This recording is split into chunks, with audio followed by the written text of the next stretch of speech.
Hello guys, আজকে আমি সকাল সকাল ঘুম থেকে ওঠার পরে আমার একদম ঘাড়ের এই সাইডটা প্রচণ্ড ব্যথা করতেছিল। আমি নাড়াচাড়া করতে পারতেছিলাম না। আর আমার আজকে কিছুদিন ধরে কী হয়েছে আমি জানি না, যে আমার ঘাড়টা এই ব্যথা করে, রাতে ঘুমাতে পারি না। যাই হোক, প্রায় এক সপ্তাহ এরকম হয়েছে। যাই হোক, সংসারের কাজ তো আর থেমে থাকে না, সব সময় সংসারে কাজ করতে হয়।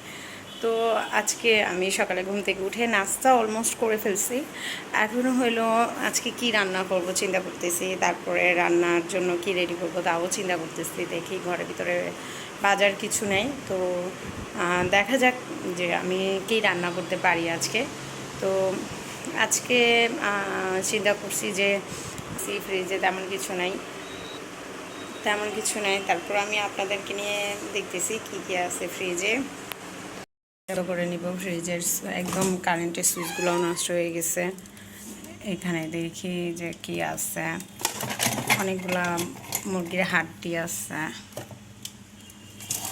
এখানে কি, এটা মনে হয় বাঁশকরল।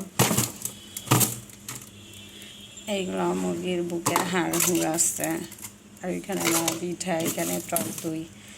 এটাতে কি আছে, এটাতে মশলা বাটা আছে। এখানে কি মাছের মাথা আছে। তাহলে আমরা এক কাজ করতে পারি, মাছের মাথাটা দিয়ে কি রান্না করা যায় সেটা দেখতে পারি। তাহলে চলেন মাছের মাথাটা ভিজাই। অবশেষে মাথাগুলো আমি পরিষ্কার করে নিছি। আর এখানে নিয়েছি আলু কুচি, আর এটা আরেকটা ইয়ার জন্য। তারপরে এখানে গরম মশলা, আদা রসুন বাটা। এই যে ওই কিউব করা আলুটা আমি ভুড়িতে দিব, গরুর ভুড়ি রান্না করব, ওটাতে দিব। আর এখানে পেঁয়াজ কেটে নিয়েছি। এখানে তো দেখতেই পাচ্ছেন এইগুলা।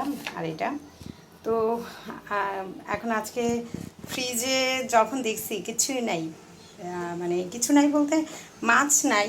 মাছের মাথা আছে, তারপরে হলো গরুর গোস্ত, মুরগির গোস্ত ভরা। কিন্তু এগুলো আজকে কেন জানি আমার একদম রান্না করতে ভালো লাগতেছে না। তো একটু অন্য টাইপের রান্না করতে মন চাচ্ছে। তাহলে চলুন দেখা যাক আমি আজকে কি রান্না করি।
সামান্য একটু